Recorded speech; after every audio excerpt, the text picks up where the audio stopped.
Dude, it's like 5 variations on that one very simple melody. They move seamlessly. Guitars are popping up and then dropping off. The 2 main channel guitars are swapping between the lead and rhythm rolls. It's this incredibly textured piece of music built out of these incredibly simple elements, and it's outstanding to me. Yeah, it's sort of like the basic idea of like droning Graveland stuff, but being applied to something with a very different sense of melody, right? Yeah. And honestly, since you were talking... Yeah. Well, one thing you were talking about, especially listening to that again, I'm almost calling it that one of the guitarists from Plaga has to be in this. Like on Metal Archives, you don't see any affiliated bands, but this is so close to the sort of, like you were saying, like almost like glam metal sort of guitar ideas, that you would hear on the Plaga material.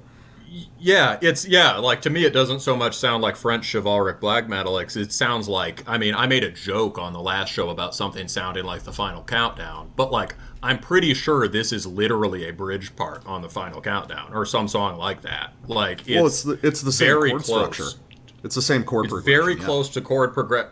Yeah, or like Scorpions or something. Scorpions is a great band, right? And this is so what it sounds like. If it sounds like any French thing, it sounds like that Hero Lorn you showed me, which has that weird kind of, and this sort of intrusion of these very popular, very Euro popular rock forms on this music gives it it can give it a kind of paradoxical heaviness, because it's very like drinking hall music. Well, it's kind of like when you talked about back on the first bonus episode we did when we were talking about cryptopsy, and you were saying having these weird major key like micro melodies pop up that make the surrounding stuff that much more horrific sounding because of the contrast. It's kind of like here you've got these just absurdly florid pop melodies, but in contrast with just like the sheer ferocity of the music. Yeah, the vocals are demented. The drums are still doing this loping mid-tempo, pagan beat thing. It's running wolves, Yeah, but to me, this is still definitely like the part of the album I like least. I think I remembered. Like when I was first listening to it, at the beginning I was like, wow, this is like a lot of things I love, but also has this very polished modern sound, like the sort of Migla influence stuff that I don't like. I definitely like this first track, Where's It Gonna Go? Here I sort of flagged. I was like, oh no, this is gonna be something like kind of sort of pop, more accessible stuff. And then it very much does not go in that direction. So then on the second replay of this, a moment like this appears to me more like, okay, here's the big sort of, the big sing-along moment. I'm along for the ride. Yeah. I get it. It's like, you do have to swallow this record like a pill. You do have to listen to the whole thing, front to back, I think.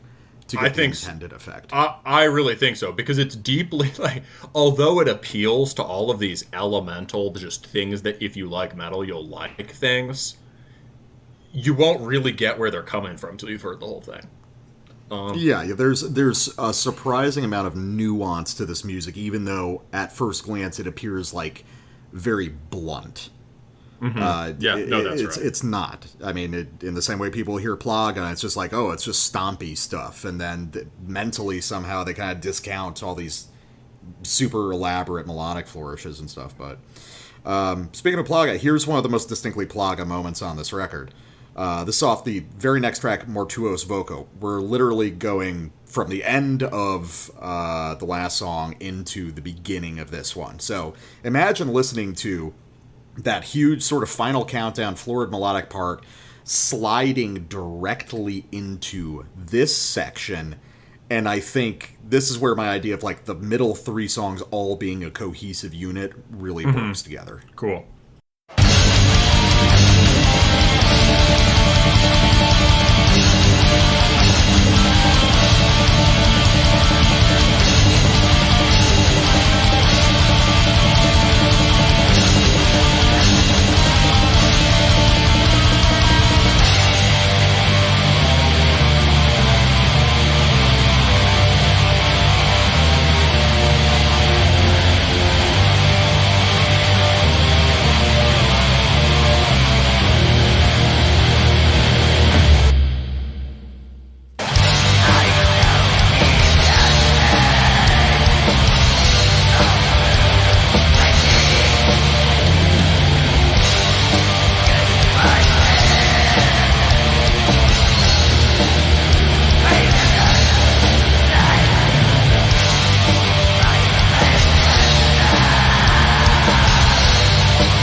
that also is perfect. Yeah, absolutely, absolutely. It's like I don't even know what the fuck to say about it. It's like the entire sequence is amazing. You've got this idea where the rhythmic structure of that huge, what I describe as kind of like a melodeath riff at the end there, is just the rhythmic structure is a double time version of the rhythmic structure of the short opening riff. Yeah. Do you mean it? Yeah, I get what you mean by melodeath, but melodeath never actually produced melodies that good, right? Aside from maybe like at the gates. You can find early in the really maybe early at the gates or early Dark Tranquility, like before the album. But like as far as like what that is, but it definitely sounds Swedish to me. Like, I mean, that to me it definitely sounds like it's on what I would call the Swedish melodic Black Death spectrum. Somewhere between Dawn on the one hand and early Melodeath on the other side. Like, it could definitely be a more florid version of a Sacramentum riff or something. Yeah, it's a lot like, I think actually it's really a lot like a Sacramentum riff. But the thing that sets it apart also is the lightness to it. Yeah, it is very it's airy. It's very nimble, right? And because they're using that. So here's a moment where I can be like, it's like, well, traveler, how does this sound like Graveland, you ask? Allow me to regale you, right? I mean, the Graveland record, this sounds most like is following the voice of Blood, not in any sort of overt way, but in the kind of like very clean guitar tone, the spacing between things, and the sort of open sense of time. And so you've got the drums doing this kind of slow, wide triplet blast, where you can really hear the sort of rattle between the snare and the bass. And then that guitar melody just kind of dances down, right? And it acquires a different kind of... If you were playing that as a storming Swedish melody, right, it would be heavy in a different way. The kind of dancing quality it gets it has to do with like, this is like a very technical sounding version of a kind of melodic idea you get on that record. Same with the basic theme on this part. Where my ears pricked back up on this was right where it goes da da da da da da da da da da, right? Because that's kind of like the Terisis riff, where he just plays it like 80 billion times, and then the blasts come in, right? Stop the music for this big, clearly defined trem riff that has this kind of brooding quality to it, and then just roll. But like, yeah, man, I love this part. Like, it's so many things I love about black metal in one place in a way that I didn't expect at all. Well, another thing that it reminded me of listening to it again, those earlier riffs in this track, the more traditional like heathen stuff, it really reminded me, especially with the overall kind of rickety character of it, some of the most melodic moments of like old Impaled Nazarene. You remember how when we listened to Suomi Finland Perkele, and we were like, wow, these riffs are like way ahead of the curve. Like they slip by so quickly you almost don't even notice them, but there's these huge like melodic atmospheric heathen black metal riffs all across that record. Yeah, we realized that had to be a key influence for the development of this style, which we hadn't realized at all. I get that for sure, because on the one hand,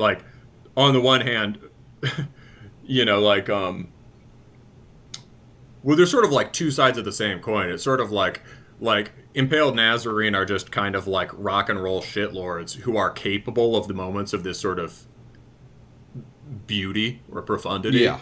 Whereas this is a band that's pursuing a kind of lofty emotion, a beauty or profundity, but all of it is every single gesture hits in a rock and roll shitlord kind of way. Oh yeah, no, this has a very understated like punk vibe to it. In the way that early Graveland accidentally has a punk vibe to it. For sure, it hits very I mean, even just in the the sense of deliberate restraint in the playing, even when they go for a kind of florid melody, right? They're not pushing the tempos, they're getting their heaviness in different ways, and like the willingness to just play chord progressions sometimes. Mm-hmm. But also like, it's really the transitions between riffs. They all have, pretty much every transition has this kind of horns up motherfucker quality to it, right? Oh yeah. You're supposed to hear a huge audience cheer swell every time they go into a new riff, because every next riff is the sick riff. Yeah, that's right. All right, so last bit. So, I mean, I think this record is basically something that has, the death metal guy and I can both appreciate every part of it, but it also has something for both of us, right? Mm-hmm. And so something that really struck me here is that on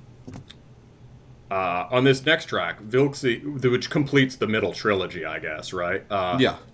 Vilksy Tanyak, who knows how you say that? It leads with this just astonishingly good Swedish style riff that has like multiple parts to it. It's sort of there's like 3 riffs within one riff. It's a real classical style melody.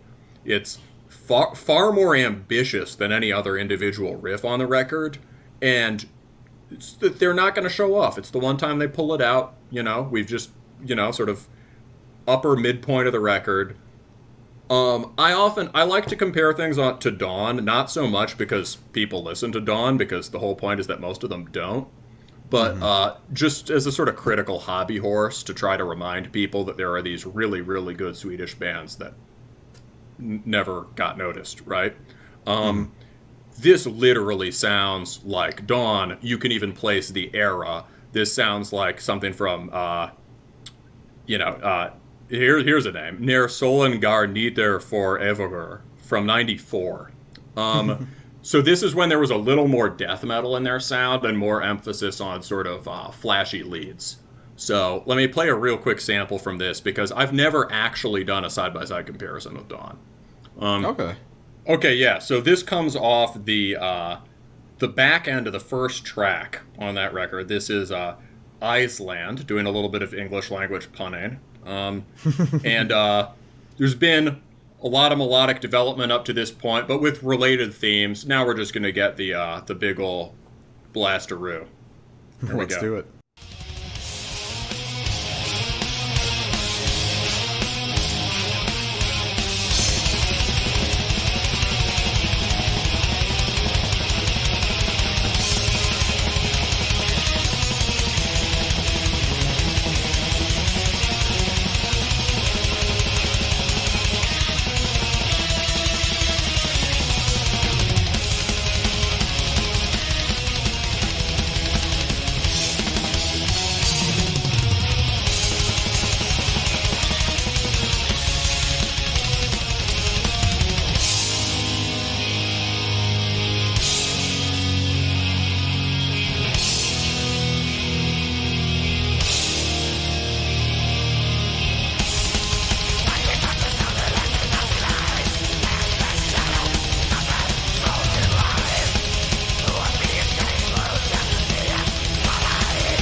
Yeah, that's weird. I really can hear the parallels there.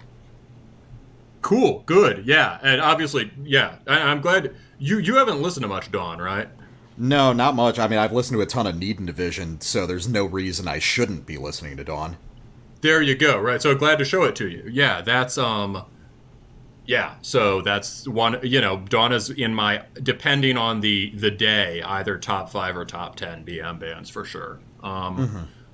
Maybe top 5. But yeah, so you could hear that when I talk about storming melodies, things that are highly melodic and pretty, like, not with a lot of dissonance, but just very severe sounding. That's like a paradigm for it, right? I can see that. Yeah. Okay, so yeah, glorious finish to that song. Now, I guess since you hear the parallel, let's just barrel straight into the intro to Wilksy Taniak.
Oh man, I love that total rock and roll just hi-hat click at the end there as they prepare the next dope riff.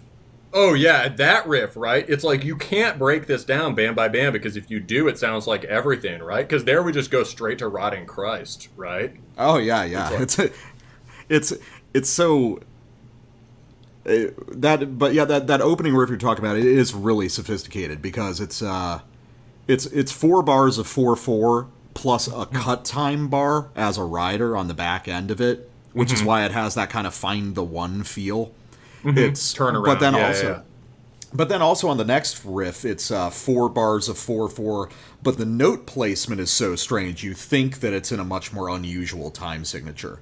The way they construct melodic phrases, like the rhythmic dimension of them, that it's something kind of uniquely Polish I've seen. Magla did it from time to time on like Grotza and with Hearts.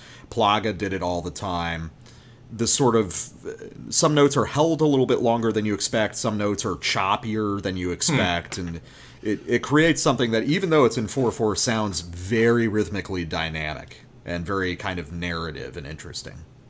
Yeah, and it relates to the broader sense of not writing on a grid in the way a lot of black metal people do. They're starting from a full sense of melody rather than starting with preconceived. You couldn't boil that down to any stock riff. Yeah. I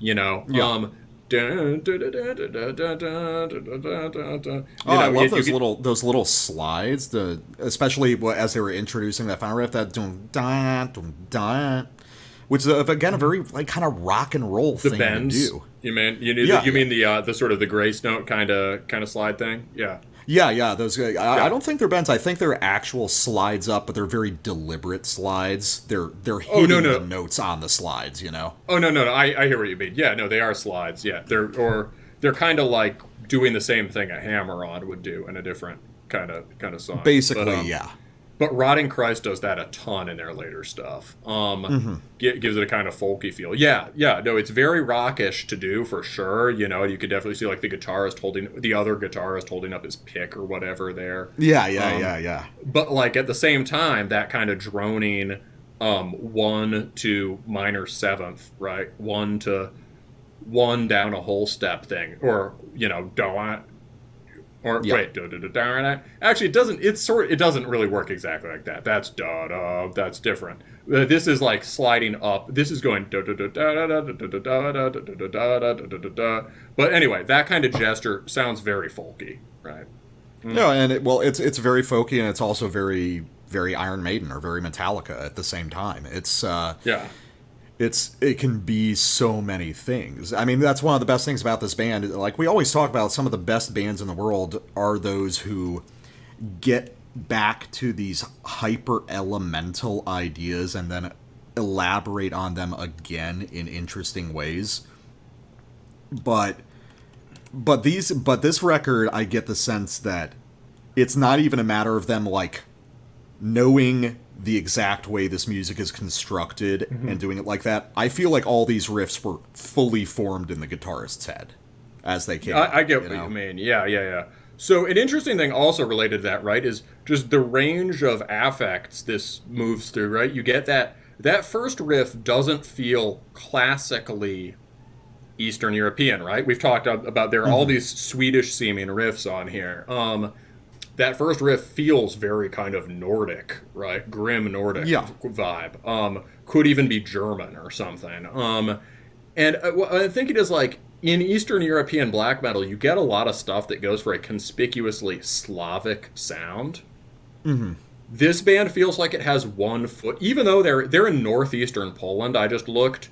So they're definitely closer to Slavic stuff, but they're also close to the North Sea, or to the Baltic, rather. They're also close to Lithuania, same latitudes as northern Germany. It's like there's some sort of cultural affinity here that's more like Central European or Northern European.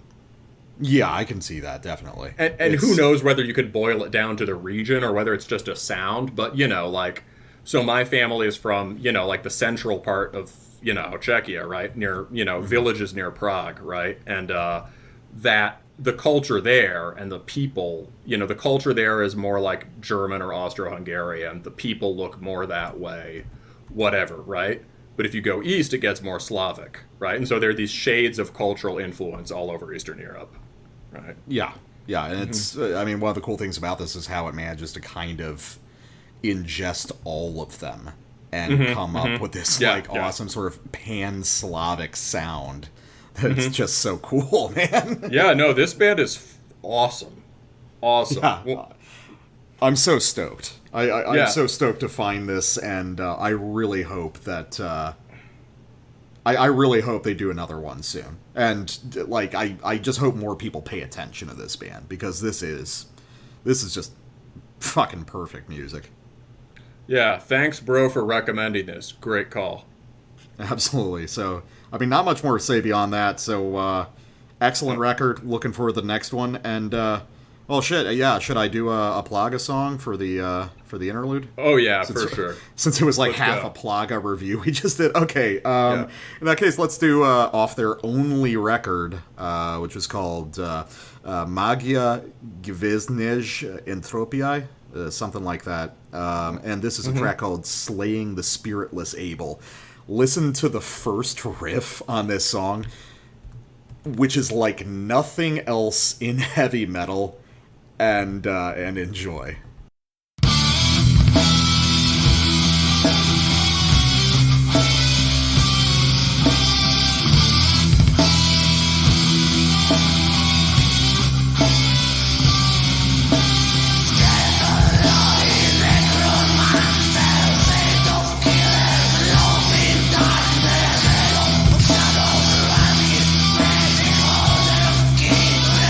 Inside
All right, we are back after some Plaga with Suicide Circle, otherwise known as Maynok's new band. And what do I reference mutilation on every episode, or? Yeah, basically, yeah. It's sort of like you referencing Graveland or Dawn, exactly. or something like that. Yeah, we were joking about that before the show. It's like each of us has one of these auteur dudes that everybody else sees as a meme that we just see as geniuses. Yeah, for you it's Rob Tarkin, and for me it's Maynok. Yeah. Okay, so Suicide Circle. So this is basically a new band featuring Maynok. He's got a buddy of his on guitar who just goes by the name of Rats, which is great. I love the idea of your black metal name just being Rats. Not even a single rat, a group of rats. Or maybe it could be an exclamation of disappointment, like, oh, rats. And what looks like kind of a session drummer. And this is very much in line with mid to late Mutilation. Because I think you had some questions about that listening to this. You were writing in the notes, is this what all those other Mutilation albums sound like? Yeah, so, I mean, what I was initially struck by is that this is sort of seems to bridge to the two of the sides of the French BM scene, right? On the one hand, you've got the LLN and related sort of raw stuff, the stuff that's often referenced as the origin point for a bunch of mediocre vampire black metal today. And on the other hand, you've got this sort of beefy orthodox stuff that often has this subtle hardcore influence, like modern hardcore influence. So, like, you got your later DSOs, your Eosoths, your Archon and Faustus, your Antaeus or Celeste, right? And those bands have this kind of clanging, inorganic, dissonant guitar tone. This band brings that together with the more kind of miserable, depressive, and melody-driven side of Mutilation. Like, melody not in the sense of sounding pretty, but in the sense of, like, long, winding leads and flowing chords, right? And so definitely. This sort of brings those together, and it's like much more hi-fi than I expected, but still very minimal cult black metal. Yeah, it's like you were saying, this really does have a lot to do with the forgotten periods of Mutilation that nobody really talks about. I mean, Mutilation to most people, I think, is a band of two albums. You got Vampires of Black Imperial Blood, and you've got Remains of a Ruined Dead Cursed Soul. But honestly, if you take a look at the whole Mutilation discography, those are kind of the exceptions to the rule of the kind of music he would end up making. A lot of the elements of those first two records were still there, but I mean, I guess the biggest thing is that he rapidly kind of abandoned the medieval aesthetic and just got into sort of like modernist misery, sort of abstract ideas of like black metal symbolism as representative of mental illness, drug addiction, stuff like that. In other words, he just went full wheelchair. Yeah, he went full wheelchair. Fucking Black Millennium, grimly reborn. Yeah. But, it's like, I mean, because one of the big things that everyone has to remember is that for a big chunk of time, the reason that Maynok got kicked out of the LLN originally was because he was a heroin addict. And I never really, I never found anyone talking about a stop date for that, so... Oh, yeah. I mean, far be it from us to speculate on his personal life, but it's certainly true that releases have been irregular. Right? Oh, yeah, absolutely. There was a big stretch of time after Mutilation stopped where he wasn't doing anything, and then he's come out with kind of a grip of records in the past few years. Some released just under his own name. Now we've got the Suicide Circle, and he's done stuff with other bands in fits and starts.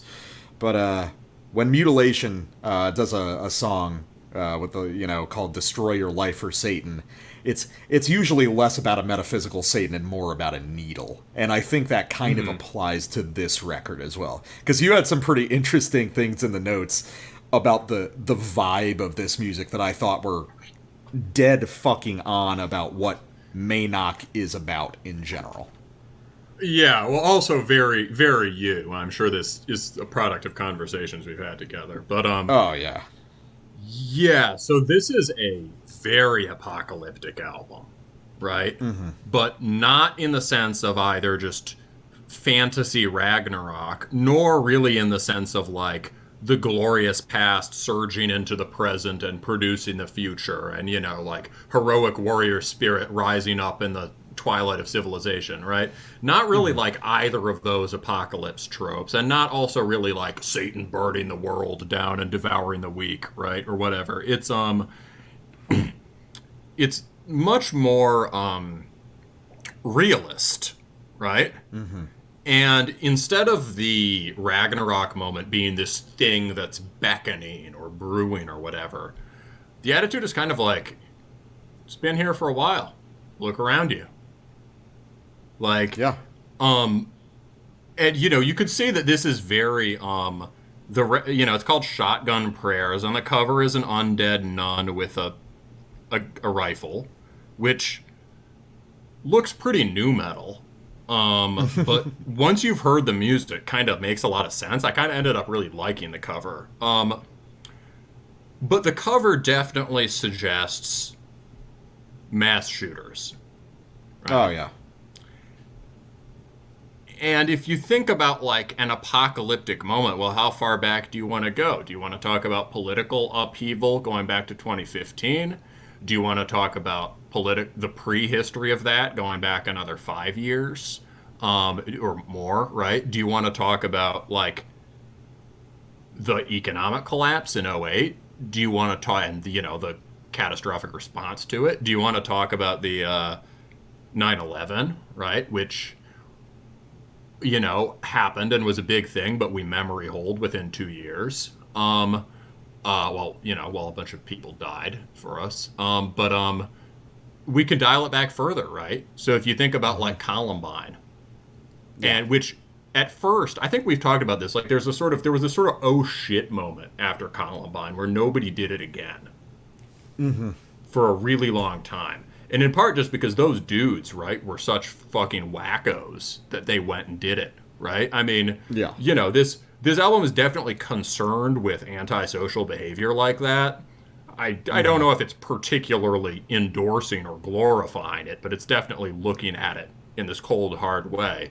And if you think about this mass shooter stuff, it's like, these are, like, particularly crazy individuals, right, who have real problems and are kind of like, if you think about it as, like, sort of a, I don't know, I'm trying to think of, like, a technological metaphor, but like a weak link in a circuit or something. You know what I mean? Yeah. Like, it's like there are these deep structural rumblings happening under the surface, right? 90s is just big post-Cold War neoliberal orgasm, right? Just like, pop culture, yes, right? Everyone's, every impression of people seeming to get along. There's, rave culture, blah, blah, blah, right? And under the surface of that, there are these rumblings, and the first people who sense the rumblings are like the cracked, half or fully insane, resentful dudes, right? Kind of resentful, paranoid, resentful, isolated people. And they kind of, it's like there's this thing going on, this dissolution of the social fabric that prevented things like this from happening, because it prevented things like this from even occurring to people, right? Like, those guns were around for a long time, right? And, there were weird, isolated, similar examples for decades before that. But, like, suddenly these guys do this really heinous thing in the 90s, and then 10 or more years later, people start copycatting it more, right? And they start doing it all the time. It becomes a meme, right? Yeah. Yeah. No, and I think, I think you're exactly right. And I think that does relate to Maynoc's whole thing, which is, in contrast to the majority of black metal, Maynoc's stuff has always been, one, intensely personal and self-centered. Maynock does music about himself. And two, it's genuinely hopeless and nihilistic in a way that most black metal isn't. Because most black metal is not actually nihilistic. Most black metal is really kind of, transcendent and revelatory. It might be done in this dark way. But, it's not ultimately about destruction. Mutilation and Maynoc's music is about destruction. Well, it's about destruction. It's just not about viewing that as, like, a negative. It's about a sort of, it's about destruction as part of a broader process, right? And, like, and it's about, it's not a It's not about it's not about despair or the negation of life or the world or hopelessness.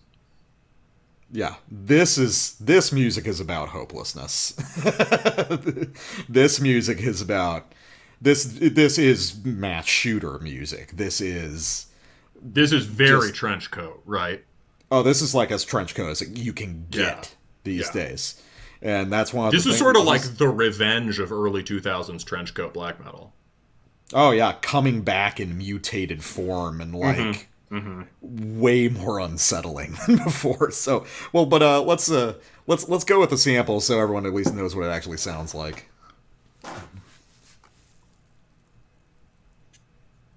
So, I suppose we should. Are we going to lead with my sample or yours? Oh, let's go with yours. All right. So this is just I'm going to say just up front, this track and the first couple tracks are this is a real album. This is 60 minutes. First couple tracks are just, they're sort of like, you can enjoy them as individual units, and they're kind of just straightforward. Here are some riffs, here are some other riffs, black metal songs. It's definitely a head fake, because that's not where this goes. But it's almost after I picked this sample, I felt like, wow, this is so anomalous to the rest of the record. Should I pick another one? But I think it's good because it shows what the beginning of the record's like. This track is called Ancient Serpent. We're about 10 minutes into the record. This is where my ears first pricked up, I think. This is, again, in the middle of one of those standard black metal ABAB sections. But here it's we're going to start from the second A, and then there's a cool variation in the B. There's some cool opening up in the guitars. Let's check it out.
Yeah, I like how at the end it collapses. It just sounds like a tape winding down at the end. Yeah, that is true. I think there's like kind of a breakdowny part after that, but yeah, just like.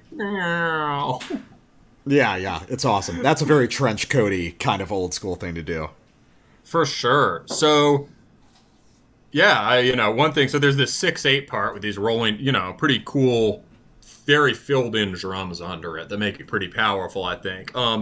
I think he's saying Ancient Serpent, but I've got to ruin this part for you by saying that it sounds like in English he's saying vegetable. No, I definitely hear that, yeah. But that part is good. And then there's this follow-up, right, where you get to some of that punky subtext that, I think intentionally punky subtext that was in Early Mutilation, right? Oh, yeah. So you get that sort of like, like Ravens of My Funeral or whatever, right? So, but here you get fast 1-2 punk beat, and you get this winding, descending, very verbed out, single string trem riff, very chromatic. And what strikes me is that like that's like one of this micro thing of DSBM riffs that sound a lot like not just gothy in the way that it all sounds gothy, but like that specifically sounds like the guitar tone and note choice on Only Theater of Pain by Christian Death. Like Romeo's Distress or something is a more melodic version of basically that same idea. Yeah. That's like their pop song. But like there are all sorts of more ugly sounding versions of it on that record. And to me, it's like that's a guitar tone you don't hear a lot outside of DSBM, but it naturally makes sense. And you don't hear it much in DSBM, but it makes a ton of sense as like could be the basis for a whole technique here. And so yeah, what I'm saying is like what I wanted to ask you is like I feel very confident about the Christian Death relationship there, but like. Is that sort of guitar line integral to DSBM since the beginning and I'm just missing it? Or is this like a more eccentric thing? Well, you know what I mean? I guess it depends. I mean, are we talking about the tone or the riff formation itself? Both. I'm talking about the tone has a weird thing where it's like it's a single string trem, but it sounds like it's resting on a chord under it, at least one string under it. Yeah, I think what you're hearing there is I think that's just this kind of noisy bass tone that they have here. And I think that the whole purpose of that riff is just to set up for that kind of dancing high lead part, that you know. And so that's a much more black metal thing to do, right? It is a black metal thing, but what it also is something you said in the notes, which is very exact and apropos. And which record is that? Brave Murder Day. Absolutely. Because Brave Murder Day, ironically, is what most DSBM sounds like more than black metal in a lot of cases. I get that for sure. I mean, you could maybe just say that that's a black metal record, right? I mean, you definitely could. But I think that other people have made that comparison before, that Brave Murder Day is sort of the fundamental underpinning of a lot of the, especially the more sentimental DSBM stuff. Mutilation in particular, I mean, I'm going to get into this a little bit with one of my samples later, but Mutilation was instrumental in sort of establishing certain ideas of DSBM, and then DSBM became something completely different, and I don't even know if Mutilation like falls into that anymore, or this band, for example. Oh yeah, for sure. No, absolutely. So, I mean, so maybe what we're just hearing is a sort of unusual confluence between Mutilation and then like the main body of DSBM guitar technique. Well, I think that Mutilation, or Maynok, his performances in general have always owed a lot to goth and punk in general. Yeah. Because he probably likes Christian Death. Yeah, I don't get the sense that Maynok is a guy caught up in being black metal, in a musical way. I think that he considers any like super negged out gutter punk, like super negged out black metal or super negged out goth as all kind of the same thing. Yeah. All accessing similar ideas. So yeah, I mean, he definitely could have gotten it from Christian Death. I think he's probably pulling stuff from the most self-destructive and negative parts of all the music he grew up with. That's kind of my idea. For sure, yeah. I think that the other guy is... You said in the notes you think it's maybe Maynok writing everything. I think that... Well, the guy on guitar, Rats, he's got like another one-man project he did a record last year with. I haven't heard that. But this stuff is so idiosyncratically Maynok in the way it's constructed. It's very hard for me to imagine that he wasn't writing a bulk of the material. Well, it certainly seems like he was involved in it. Does the first record was just the two of them, and Rats was doing guitars, drum programming, and vocals. Maynok was doing lead vocals, bass, and drum programming. So it seemed on paper like maybe Rats was writing some of the riffs, or a lot of the riffs, but I could also see it being I don't know, like Danzig isn't credited with guitars on his records, but he wrote or on the Misfits records even, but he wrote most of those songs on guitar. Yeah, I think that it's probably like a collaborative thing, but I think that Rats, however much whoever is writing on this stuff, they're clearly doing it based on the guidance of ideas Maynok has. That for sure makes sense. It's just way too close to the original Mutilation style of constructing melodies for it to be, totally accidental. I get what you mean. Yeah. All right. So, let's go to your next one, because I've got stuff off the back half. Yeah, man. So, this is like the place where the record really started to sort of coalesce as a complete experience, I think. And that was more like, okay, this is some kind of... Before then, it was kind of like, okay, this is some ugly, miserable sounding black metal. I think this is pretty good. Here, I started to really get into it.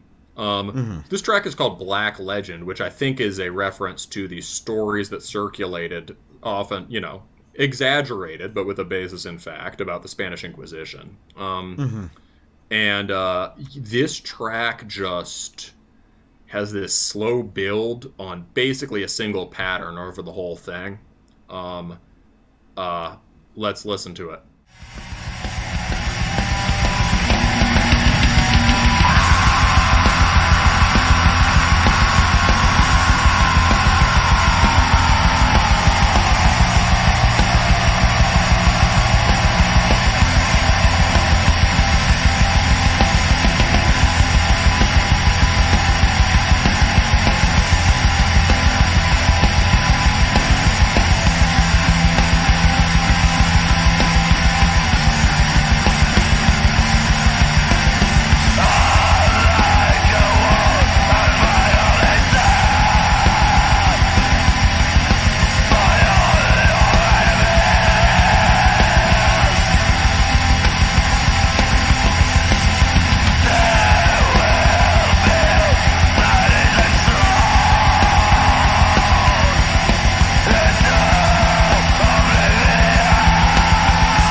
Yeah, that's pretty miserable. Yeah, but it's got this kind of frenzied trance-like quality to it.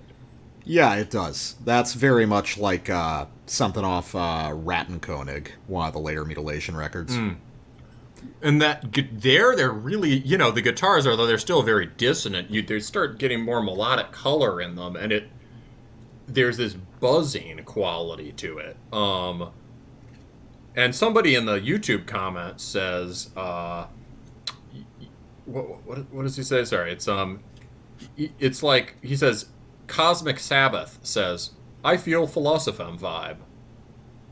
It's like, yeah, it kind of does sound like the most drony parts of the later Burzum stuff there. I guess, I'm sure that was already being translated into Mutilation in those albums you're talking about. But, like, that's a moment where, like, even though the melody sounds nothing like it, you're getting a similar kind of vibe to something like Philosopheme. I can see that. And it's got that kind of rolling, He's got a loose rolling 6/8 that you're more likely to hear in various kinds of rock-based stuff. Yeah. Lots of tom work, right? The drumming on this record is actually really sophisticated. I agree. It's really good. Yeah, the new drummer they got is great. Yeah. I think that, so. Yeah, I think a lot of, I like the drums and the drone there. I think a lot of what you're hearing as far as the fearsome comparison is the sort of the guitar tone, which has this like very digital but still very hot feel to it, like, and the way that, you know, it just when you're doing just like big droning chords like that, it kind of pours like a liquid, you know. Yeah, exactly. That's what I meant. Yeah. No, yeah, I get that. But what's also interesting is, like, this is one of the hallmarks of later Mutilation, especially records like Majestus Leprous or Rat and Koenig, which is the complete the whole idea of the song just going out the fucking window. It's it's like there's a mood, we're going to achieve that mood, and if it necessitates doing literally like one riff for 4 minutes, we're going to do that, you know. Which is one of the interesting things about this music, is that a lot of black metal convention, in terms of like deeper structural ideas, kind of goes out the window on this. These don't form songs in the way black metal typically does, and you know what I mean. Yeah, and I think that's a strength. It's like they are not limited by preconceived notions of how these songs have to be structured. Exactly. So here's one for me. This is off the title track, Shotgun Prayer. And this is a good example of a sort of reprisal of mid or late era Mutilation, but with really increased technical ability. I think Maynok would be the first person to tell you that he's not a particularly talented guitarist on a technical level. Incredible writer, not an outstanding player. But now, being able to hand these ideas off to a guy who is a stronger player... that makes sense. That means that, okay, so now we're able to accomplish a full version of things that were only sort of approached back in the days of Mutilation. So here you're going to hear some of the more aggressive, kind of rhythmic stuff that you started to hear on Majestus Leprous or Rat and Koenig, but he just never really had the right hand necessary to pull off some of these tight rhythms. And also pay attention to the drumming, which is really excellent in this sample. It's kind of hard to hear, but just listen to these like shuffling kick drum patterns going against this really aggressive guitar rhythm, and it's amazing just how convoluted it actually is. So cool. Let's give that a try.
Yeah, I also like that drum passage at the end with those those like that like double hand on the hi-hat kind of skittering beat there is really cool.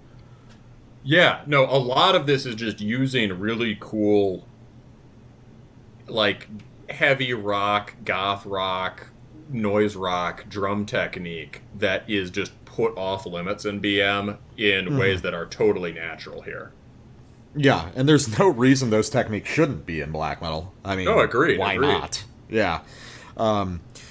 So, I mean, what you're hearing, the centerpiece there obviously is that fast, kind of thrashy, palm muted riff, which is really interesting just because it still has that distinctly mutilation melodic quality where it's just, everything's a half step off of where it's supposed to be in a regular riff, but then applied to this kind of thrash riff form, which is something that was kind of attempted back in the mutilation days, but they never quite pulled it off, because Maynard was just not that fucking good at guitar. And that's part of the charm of those records, is the weird fumbling quality of it. But it's cool to see. I imagine that this record is sort of the realization of a lot of things that were attempted back in the mid-era days of mutilation. I get what you mean. So he's found a guitarist he can really vibe with who understands his kinds of ideas and is able to help translate them into this more clearly articulated form. Yeah, I would say so. I mean, it's sort of like, a good example of that would be a band like Lucifugum from the Ukraine. Because I think they're like a husband and wife duo. They are, yeah. Yeah, and the husband, he writes all the music, but his wife is the one playing on all the records. I believe that he had... That's pretty cool. Yeah, I believe that he originally played, but I think he had some sort of hand injury, so he can't really play guitar anymore. I may be misremembering this, but I believe that's what happened, maybe some sort of nerve issue or something. So, they collaborate, they write together, he does the vocals, and then he passes off the actual instrumental duties to his wife. And I think something kind of similar is going on here. Yeah, well, and I can hear what you mean about the right hand, because that is a great kind of like, was totally not expecting that at that point in the record. It was just like a very classically, ripping black metal. And the way it goes between the sort of like textured melodic minor chords to the mutes, he's not just playing an endless stream of 16th notes, right? He's it's like or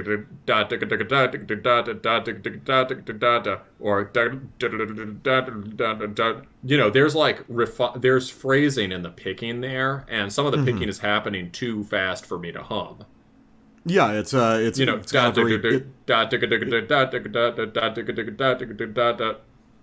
a very choppy kind of like almost old Megadeth sort of right hand technique there. Again, not the sort of thing you typically hear in black metal, at least nowadays. And again, there's no reason it shouldn't be there, because what's interesting is that it is a huge surprise when it happens, but it fits perfectly within the context of the song. It doesn't feel like something just kind of placed in the middle of it accidentally. No, and it's not a big stonking thrash riff. It still has this light feeling to it, this nimble feeling to it, this very, creepy running through the abandoned city or the quarantined city feeling. Yeah, right? it's got the paranoid quality, which is always so important to Maynard's music. Yes, this is very paranoid. Yeah, so last one, let's go to the final track on the record, Suicide Note. And here we'll hear some configurations of riffs and ideas that we didn't really hear originally in Mutilation. And then after hearing this, I also want to talk about, I mean, what is fucking DSBM anymore? I mean, this is being advertised as a DSBM record, but sure as fuck doesn't sound like anything else in DSBM these days.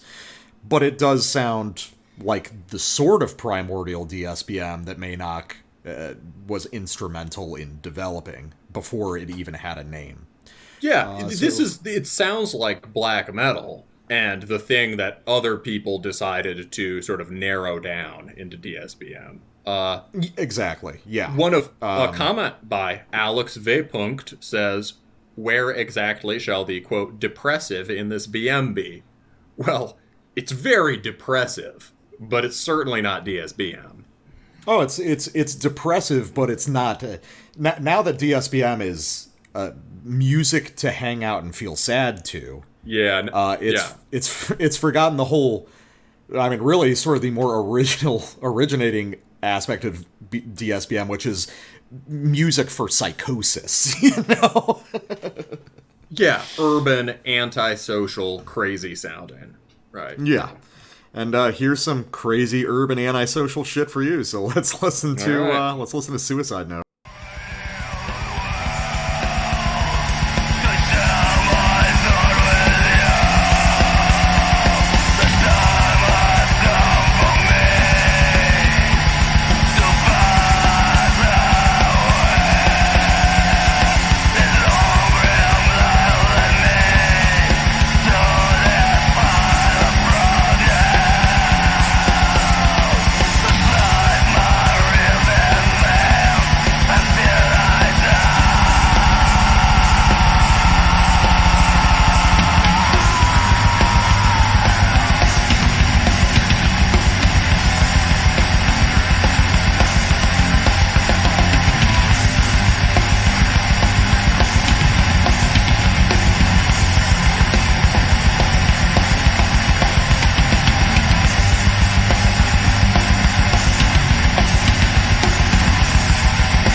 So the big thing I want to talk about here, which is something I think I first spoke about when we recovered that Salifru record last year, was that Salifru was one of the only bands that actually kind of got Maynoc's guitar style from Mutilation, because the whole paradigm of Maynoc's guitar style, which would become a paradigm of a certain kind of French technique that still exists today, is to have the lovely minor key melody in the riff and then choke it out in a really ugly way at the very end with like a horrible dissonant chord to just like cancel out the whole like developing beautiful riff. Because like those riffs in that sample, you know the way they're supposed to end. They're supposed to end as stock phrases, right? Yeah, again, they would, if you ended them like normal black metal, they would sound like Philosophum. Yeah, but then he never lets it happen. At no point does Maynock ever allow you the resolution of the riff that's supposed to happen. It's just deliberately ugly and terrible every time. Yeah, you're just getting blue-balled consistently. You're waiting for something pretty to happen or something good to happen, and it just never arrives. And I think that that's almost a deliberate thing. I think it's part of the narrative of the music he makes, you know? Yeah, for sure. And it allows it to keep moving in this extremely tense state. You know, that's just like the default here. Just in terms of also the musicianship on here, the ensemble playing, right? It feels to me like at least the basics of this record might have been recorded live. I can see that. And this ending part is a good example of these are kinds of riffs that I often find plotting. I found them plotting on Philosophum, TBH, contra opinion. But like the playing, but the drums and the bass here are adding inflection and sort of movement in a way that would be easy for a lesser band to miss here, or for simply a one-man band to not be able to do a part like this.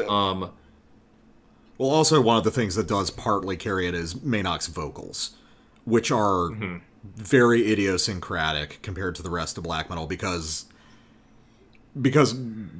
most black metal vocals are designed to convey power, and Maynock's are basically designed to convey weakness and fear and loathing, you know? Yeah, for sure. And paranoia, yeah, I get that. And the other thing, so I guess that relates to a thing I wanted to stress about that track before, but makes more sense at the end, is that it's here throughout the record, but it starts to coalesce through Black Legend and just carries through the rest, is that wave-like quality, that sense that there's a very slow pulse that's moving this music forward. Like, it's never just, it's very slow, it's not giving you, for the most part, except for these ripping thrash parts, not giving you black metal kicks exactly, but there's an inexorable momentum to it, and it works by these subtle pulse that happens almost under the riffs and in the rhythm section stuff. Yeah, it's something generated out of the negative space of the music. There's this thrum, this very slow thrum.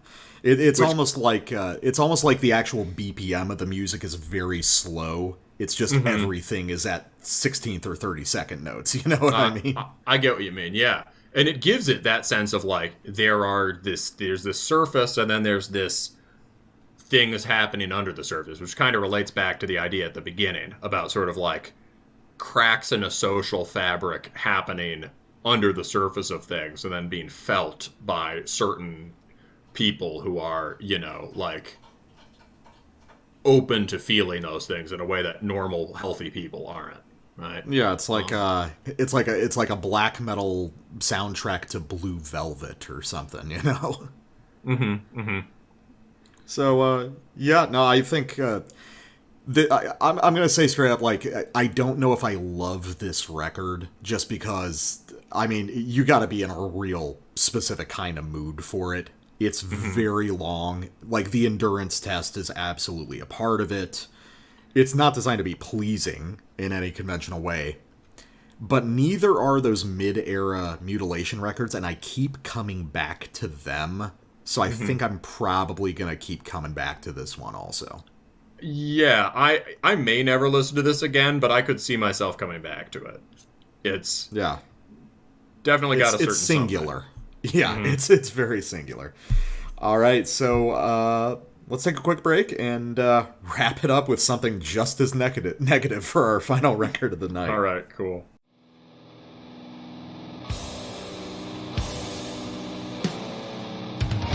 Hi, this is Taylor from Crushing the Scepter, and you're listening to Terminus Podcast.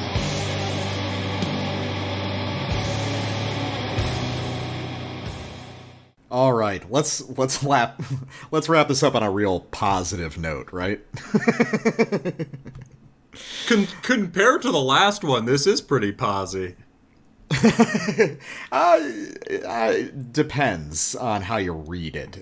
The black metal parts are more enthusiastic, definitely. So this is Lavizan Jangal with Darkness and Death. Again, not sure how it's specifically written because it's in the Arabic alphabet, or I guess it would be Farsi, wouldn't it? But I think they use the same alphabet. They use, yes. This is the legacy of the of the Islam. So Middle Eastern black metal is an interesting thing to talk about, because you and I were listening to some of the first stuff that was really coming out of the scene back in like the mid to late 2000s.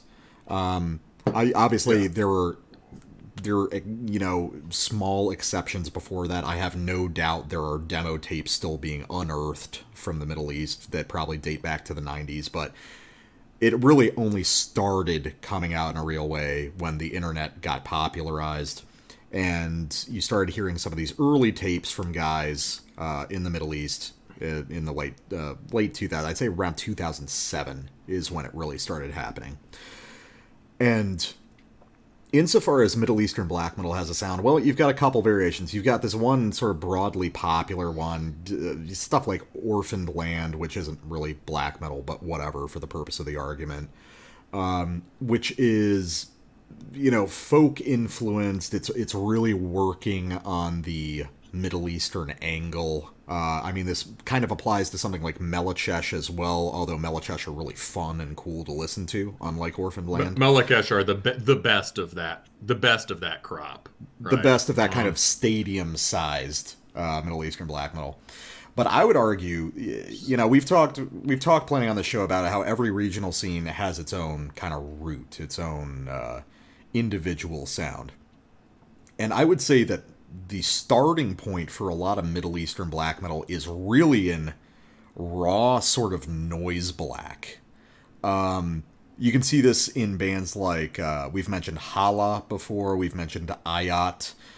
There is the new terrible band Damar. That is probably not actually from the Middle East. Yes, Damar. Mullah isn't noise black, though. Oh, it isn't? Mullah I thought is it just was. Shit tier dark. It's just shit tier Dark Throne worship. Just awful. Yeah. And probably not actually Middle Eastern. Probably just a gimmick project. But so it's very interesting. But like, go ahead. That band Lycopolis we reviewed a little while ago sort of fits into this, but not through the noise black angle. More through. I guess I'm getting ahead of your notes, but your idea is sort of like raw noise black, but Dark Throne. Yeah, because I've got this sort of like theory I've toyed around with in my head that maybe every like country scene is first and foremost defined by which band from the Norwegian Big Five they thought was most important. So I think in France it was probably Mayhem and like Euronymous' riffing style. Gorgoroth. Yeah, Gorgoroth. I think in the U.S. it was Burzum in a big way, just through like the minimalism and the kind of garage rock treatment that had. And, that makes sense. But I think that in the Middle East it's Dark Throne, but not in the same way we hear it, because you've said something very important, which is you talk about how Japanese D-beat bands hear Discharge, but what they hear isn't necessarily the riffing style, but they hear like the guitar tone and the abrasiveness. So their method of listening to that band fundamentally alters how they make the music going forward, right? Yeah. Well, my suggestion is that Middle Eastern black metal bands are based around hearing Dark Throne, but hearing like the kind of crackling audio of early Dark Throne, and the way songs off an album like Under a Funeral Moon are sort of formless in a good way, like Natasha in Eternal Sleep. Does anyone actually know how that song goes? You just kind of no, you know what I mean? Natasha, a beautiful satanic witch. I've listened to Under a Funeral Moon like 1,000 times. I don't fucking know how Natasha in Eternal Sleep goes. I put on the record and then I sit there in the dark and it goes, you know?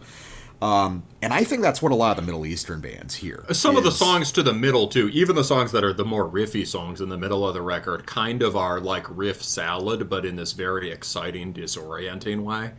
Yeah, it's got this formless chaos to it. You know, it's pitch black night and you're stumbling through the woods with your hands outstretched trying to feel your way around the trees.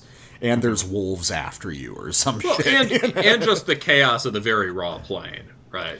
You know. And the fact that Under a Funeral Moon, people forget, is also kind of like a scary record, you know? Oh my god, yes.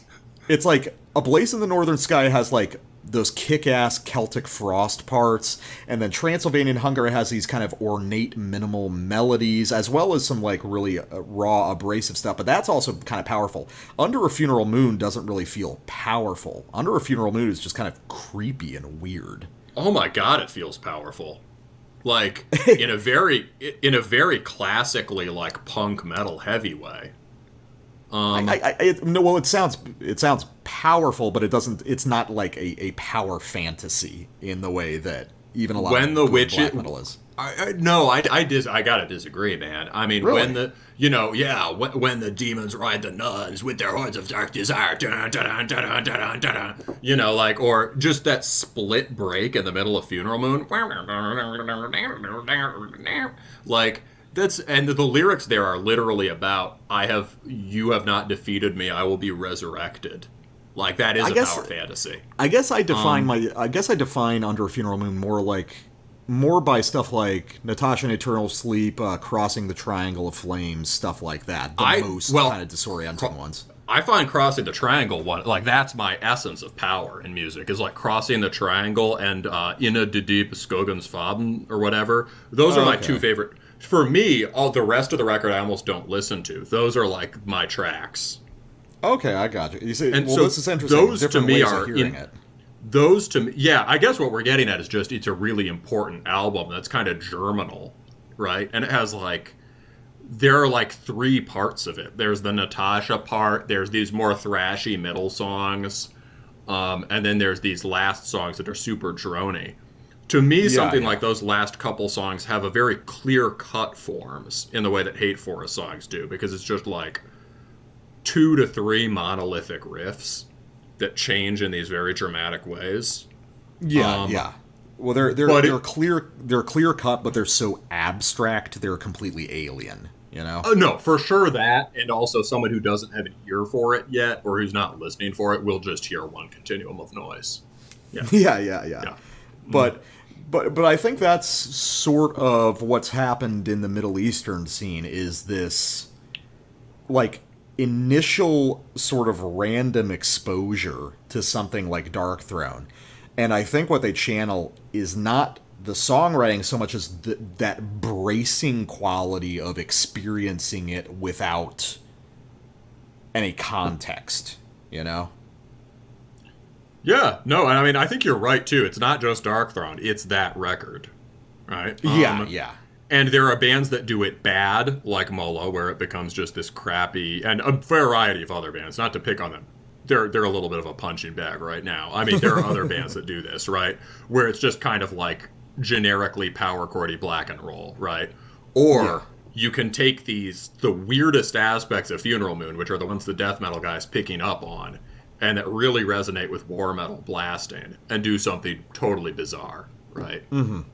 So, wrapping it back around, I think that Lavizan Jangal is basically cut from this style of raw and noisy black bordering on war metal, but there's also just these huge indigestible chunks of just like simmering dark ambient, like legitimately pretty fucking creepy, well executed dark ambient. Oh yeah. Weird sort of doom passages, just a lot of sort of like electronic noise that'll flare up in fits and starts. It has this very hellish atmosphere to it. And what's also interesting is it's probably half and half in terms of actual time on the record between ambient stuff and black metal. Yeah, the ambient parts are really good. They're definitely creepy. They definitely have a kind of people tend to read that shit into this music a lot, but they definitely have a war-torn Middle Eastern city vibe, or a sort of like, or a Musain calls heard through a very dark shroud kind of quality. Well, for this one, let's start with one of yours, because you picked more black metal moments than I did. Yeah, well, in part because you already got some of those other ones, but so here, let's go for one that really encompasses what you were just saying about Dark Throne war metal, right? So let's go for, this is towards the back end, this is Entagama Agabi, and in my notes I write, okay, I'll bite, I'll pick the one with the fried trebly mid-tempo thrash riff. There, I did it. All right, let's try this one out.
You know, another big thread this episode has been just like outstanding vocal performances.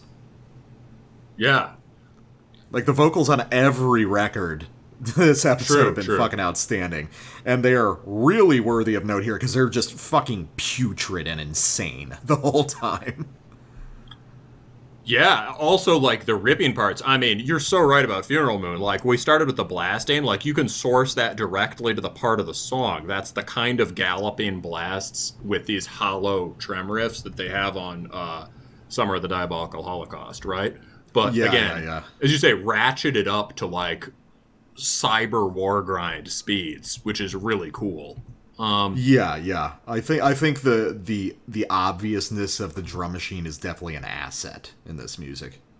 Oh yeah, no, there's an industrial quality to it. And then that thrash riff. Oh god, obviously I love the thrash riff. Really nasty, kind of intricate lead over it. It just struts, and there you can hear, because there's a little more space, you can hear that really hot guitar sound, right? Oh yeah. I think that's another touchstone of the Middle Eastern style, is just that insanely overheated direct guitar tone. I guess that makes sense, right? You got the cold tone. I mean, Dark Throne also does sound very cold, but in the sense of, but they do have also very, quote, hot guitar, and this brings that out, right? Yeah. Well, it's also, I mean, you gotta think you're a band in Iran or something. Well, you're not playing live shows. There's no reason to buy amplifiers if you even have access to them. No, you're probably doing everything direct in. So these sort of hyper hot digital tones have become kind of a trademark of the style, I think. Let's get to the sort of like less metal side of this record for a second. Because I think another touchstone for the Middle Eastern scene might be abruptum or emit. Because you'll notice a lot of these bands, where a black metal song would typically end, because like Ayat used to do this a lot on their early stuff, it'll just dissolve into like kind of horrible howling noise for a minute or two, which was sort of the hallmark of a lot of dumb shit from the mid and late 2000s. But here it's not just a gesture. I think these are important parts of the songs.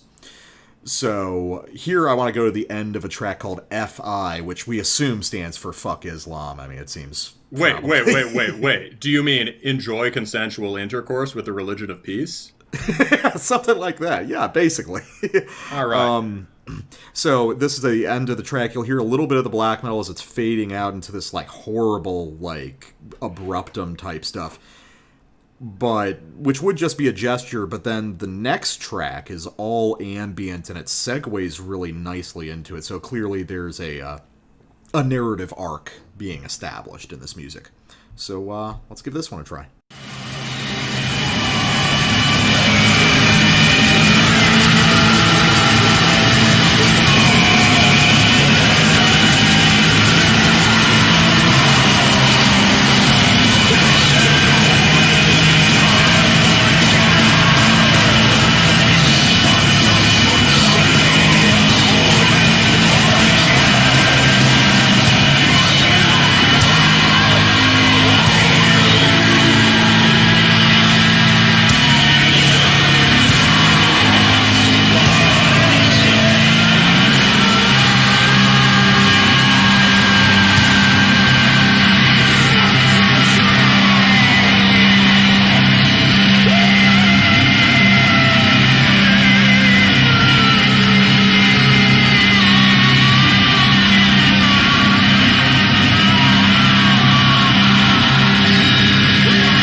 Holy shit, man. Jesus. Yeah, I mean, that's another common thread. Every band today means it, and boy, does this band mean it. Oh, yeah. It's like the vocals are just so fucking deranged on this record. Like, those bizarre ululations at the end are amazing. I love that. Yeah. Like, it's... Yeah, no, I think again, there's no a lot preconceived notion about how a vocal has to sound, right? Oh, exactly. And it ends up being more extreme than most regular black metal vocals as a result. It's just totally unhinged and weird. You can hear it as like parodying the call to prayer or something. I was thinking that myself. It's like it sounded like a parody of an imam doing the call to prayer or something. The Middle Eastern bands do blasphemy way better than any of the fucking Westerners. Oh yeah, no. Just to be clear for listeners, we weren't making that up. He is literally screaming "fuck Islam" for the first half of the track, which is. You know, if an American band goes, "Oh, fuck Jesus Christ," right? That's, pretty, at best, that's a fun, retarded lyric, right? You know, in the right context, it can be fun because it's just a classic and really dumb. But, like, if you're screaming that in a country where it's still pretty damn illegal, that's pretty hard. Yeah, it's, well, no, I mean, it's probably why they came over to the UK, if they were doing shit like this back over there. Yeah. But, no, I think... but the thing is, what's cool is, like, that whole outro section with all the noise, it has a real shape, you know? Yeah. There's elements that are introduced and dropped out. Like, there's a sound almost like a pickaxe for a little bit. There's clearly some sort of overdubs and cuts being done with the guitar noise at the end. It's the real feedback. music. The feedback manipulation is really good. Oh yeah, and something else that you'll hear a lot throughout the record. I don't know how many we've got. I don't think we have a lot of it sampled, but regularly, like every couple tracks, there will be some sort of a sample. I don't know if it's a sample or if it's one of the guys doing some sort of speech. I'm assuming Arabic or Farsi, and it happens consistently enough that I bet if you understand the language, that forms a sort of narrative structure for the music as it progresses. That wouldn't surprise me. Yeah, it's yeah, it's very cohesive. When they end songs like that and that kind of shattering noise outro, it's never a sense that, like, you know, you were saying that it was an annoying trend back in the day. It's never a sense that, like, that's because they couldn't finish the song. It's because they don't want to. Right. Yeah. Or they are finishing it, and the way they're finishing it is with this sort of industrial sculpted noise stuff. Oh yeah, I mean it's the same sort of collapse you would hear from like, or honestly like early metalcore bands or something like that. I mean, doesn't like or early like emotional hardcore bands. The way songs just kind of fall apart at the end. Yeah, but in this case, there's this sound collage thing that comes after it that's like actually good. Yeah. Yeah, so where do we want to go next? I think, let's go to yours. I think we should do mine. Mine is from the end of the record, so let's just do yours next. Yeah, so this is off a track called Amade Bash, and I think this is supposed to be kind of the climactic moment of the record, because you like this one a lot too, right? I mean, they're all pretty sick, but yeah, I do. Yeah. Yeah, so... this is interesting. So, I mean, it's a, you know, this sort of noisy black metal record, but the climactic song is not really a noisy black metal song at all. It's kind of like a goth rock song. I mean, would you even describe it as that? Yeah, it gets more out there than that. What it really reminds me of is the first few Death in June records. Oh, okay. That's interesting. Where it goes more out, because what those are characterized by is a real grasp of melody, like lush, full melody, but always halting short of full song. Mm-hmm. Even on the catchiest ones, they don't really work like songs. They're either sort of these little snippets or very sustained loops. And they're used with this industrial electronics, this sort of chanting or sampled vocals, fractured noise stuff. And all of those things that in a metal song would be quote-unquote extras are part of the foreground. Yeah, I can see that. and so who knows what the influences on this are, but just that sense of like, it's not just like there's some melodically colored drone going on. There are kind of melodies and riffs happening in this, but they're just part of this weave of texture, right? Yeah. So just for context, so this is, I think, the longest track on the record. Yeah, it's almost 9 minutes long. And the majority of it is literally just preparation. It's just kind of loops stacking on top of each other with, kind of a vocal performance as the leading voice.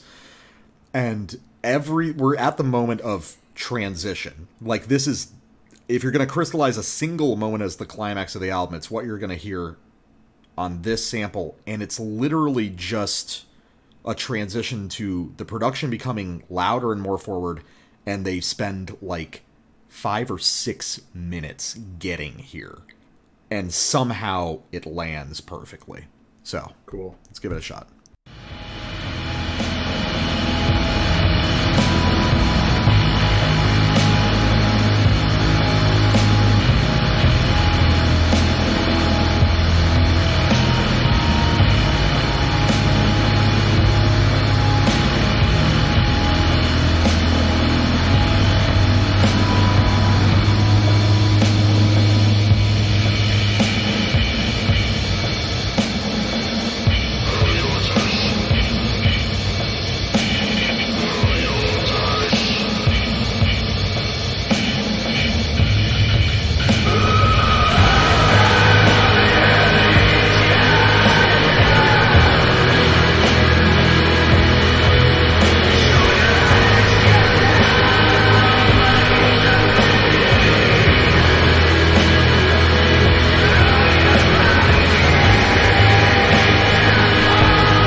What a huge moment out of very little actually changing. And also, somehow, the track slots perfectly into the context of the record. Yeah, I mean, we were talking about how the vocalist is, although it's buried in the background, he's actually singing a melody that fits over those chords. Yeah, I don't know if it's something they recorded, or if it's like a non-lyrical, just kind of vocal sample they're using, but it's lovely the way it intersects with everything. I think it sounds like him. I think it's the same kind of weird howling, but he's kind of singing it. But there are also sampled voices here and throughout the record. But yeah, you get that. You see what I mean about that sort of like half song feel. Mm-hmm. Yeah. Yeah. It's just it's just constructed out of some loops that kind of develop but never really start or end, and it runs for some time and it's over. It's just it's sort of a slice out of something that goes on forever. Exactly. It's like a catchy part of a song. Yeah. Whatever that song, yeah. Exactly. But just like dragged out and mutated. It's really interesting, and I think that it's a very daring but also perfectly natural climax point for this record.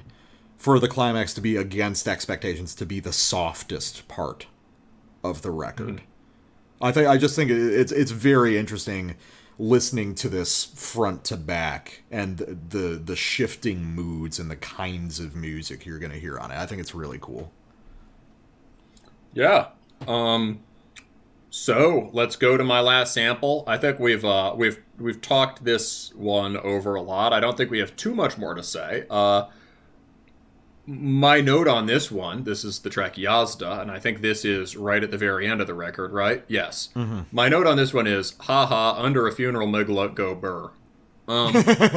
So this is more riff-oriented than what you just heard, but it basically combines the frantic sort of war dark throne sound with more consonant harmonies, those sort of glistening arpeggios that we all know and love, that who knows where I think it is coming from Megla here, honestly. Or yeah, probably. And you get it at very high tempo, and then it drops in a really heavy way. And so they're doing that same kind of atmospheric swell thing, but with guitars.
Yeah, I think that one is the single best black metal track on the album.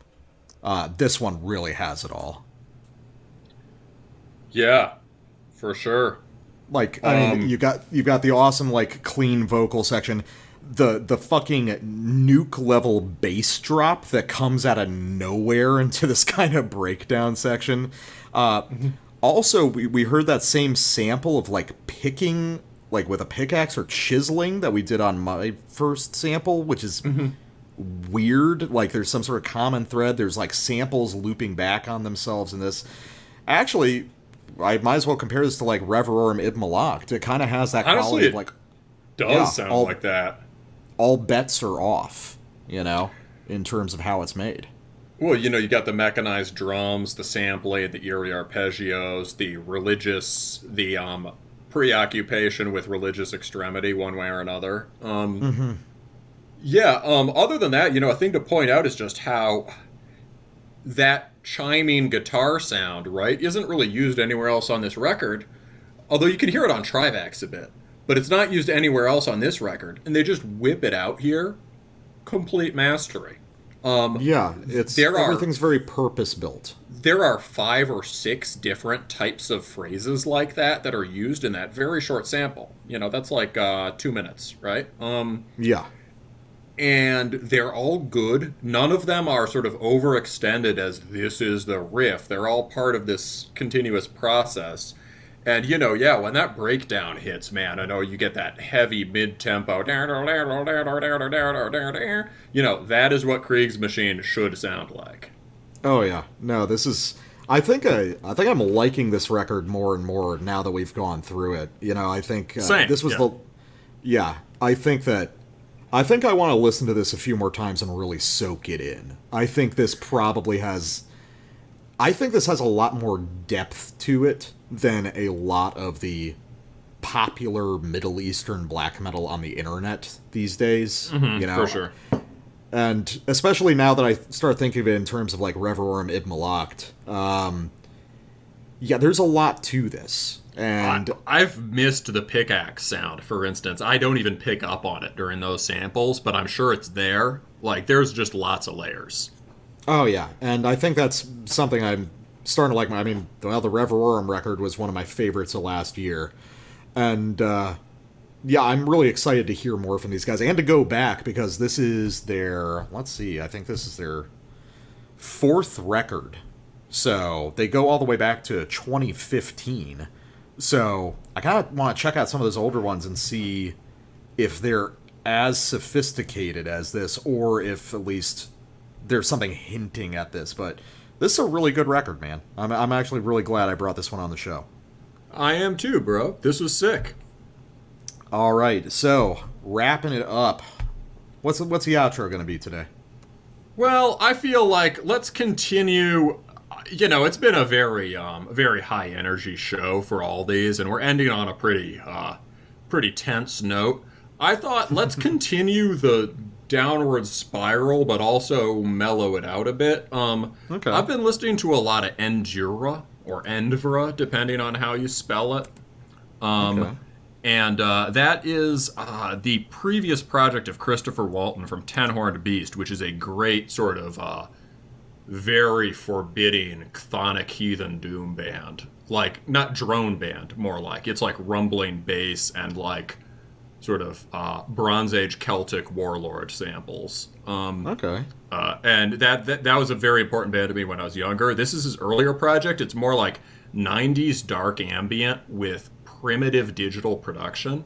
So it'll sound like, what if you heard the Age of Empires soundtrack, but it was really deep? Okay, that sounds pretty sick, actually. So we're going to listen to The Devil's Stars Burn Cold. All right. Thanks a lot for listening, guys, and we will see you next week.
tremble, the stars burn cold.